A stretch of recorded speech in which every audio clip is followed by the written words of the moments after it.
Hello everyone, Math Wizards welcome you to their channel and this video. In this video, we would be explaining the method of division of decimal numbers. This method requires one to be well versed with the basics of what is division, that of subtraction of decimal numbers, and that of rational and irrational numbers. These have been covered in our previous videos, links in the description. If you're familiar with them, the method in itself is very straightforward. But before we look at it, we need to become familiar with another submethod called trial and error. Let's see that by dividing single digit numbers, say 7 by 2. We know that the result would be a quotient and a remainder. The way to find these is that we would multiply the divisor with other single digit whole numbers starting with 9 and decreasing one by one till we get to the point when the result is just less than or equal to the dividend. Let's start by multiplying 9 with 2 to get 18 as the result, which is greater than 7. So we decrease 9 by 1 to calculate 8 times 2 as 16, which is again greater than 7. So we again decrease 8 by 1 and calculate 7 times 2 as 14, which is still greater than 7. We continue doing this until we get to 3. The result of the product is 6, which is less than 7. This 3 would be the quotient when we divide 7 by 2. The difference between the dividend and the product is the remainder. This is the trial and error method, which is repeatedly used upon larger numbers to accomplish any problem of division. That method is called long division. As you may have already observed, it's very important to be good with small multiplication. So try out these multiplication problems yourselves before moving ahead. If you're still new to multiplication, do keep multiplication table handy. And here are the answers to the multiplication problems we just gave. Do let us know how many you got correct in the comments below.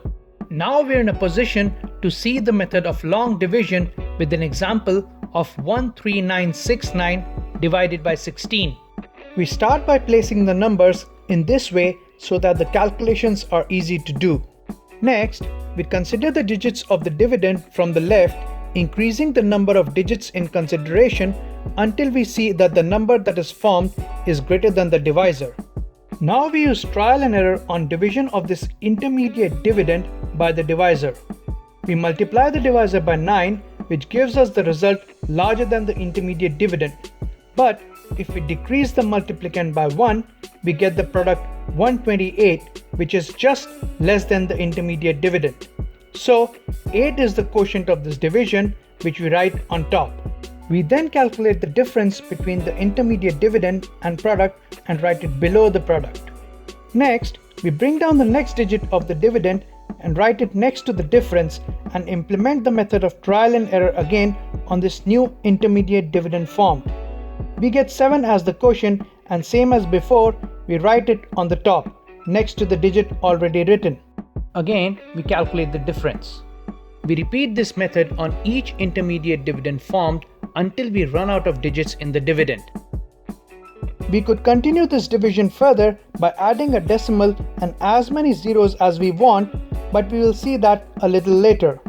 For now, what is left at the top is the quotient, while the number at the bottom is the remainder of the entire division. Fairly straightforward, isn't it? Now let's look at what's happening behind the scenes.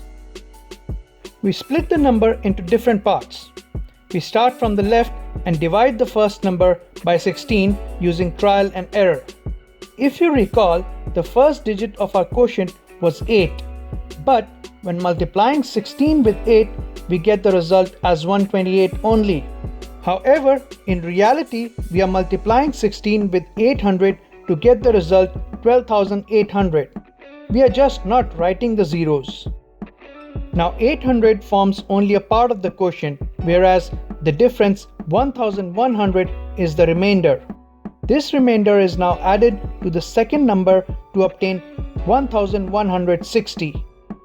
Now the second time we multiplied 16 with 7, but this time in reality it's 16 multiplied with 70, which gives us 1120. Again, we are just not writing the zero. 70 is the second part of the quotient and the difference of 40 is the remainder, which is then added to the last number 9. Now this is straightforward. Multiply 16 with 3 to obtain 48. There's no 0 to hide here. 3 is the last part of the quotient and the difference is the remainder for this division. Adding the three numbers obtained, we get 873 as the quotient and 1 that's left at the end is the remainder of the division. As you can see, it's a clever use of the distributive property which the method uses. Now how do we divide when we have decimals? The method mostly remains the same with just a minor tweak. Suppose we have decimals in both the dividend and the divisor. The first step would be to move the decimals to the right until the divisor becomes a whole number. How do we do this? If you have seen our previous videos, it's easy to infer that we can multiply both the numerator and the denominator with the same number without altering the value of the result. We multiply with 10 in this case, which is equivalent to shifting the decimals by one place to the right. We could shift both decimals by 2 places to the right as well, but shifting by one place serves our purpose. Once we have the divisor as a whole number, we proceed with the division using the method we have just learnt. The only thing to take care of is that when we bring down the first digit to the right of the decimal, remember to place the decimal in the quotient and carry on with the division as usual. When dividing decimal numbers, we don't give out remainders. Instead, we generally continue calculating the quotient to 2 places to the right of the decimal. But why do we place a decimal in the quotient? As you know, the digits to the right of the decimal represent the part of the number in between two whole numbers. So here, once we are done calculating the division of the integer part of the dividend, we move into the decimal part where we are dividing 4.9 by 16. This would result in a number between 0 and 1. Thus, we need to insert the decimal in the quotient. Similarly, going back to the division of the whole numbers, instead of stopping when we finish the digits of the dividend and giving a remainder, we can place a decimal and zeros to the right in the dividend and carry on with the division as usual. However, as we have just learned, we need to place a decimal in the quotient before moving ahead. In the next video, we will be talking about some divisibility tests, so feel free to drop your comments and suggestions. Don't forget to like and share the video and subscribe to the channel for more content. Good luck!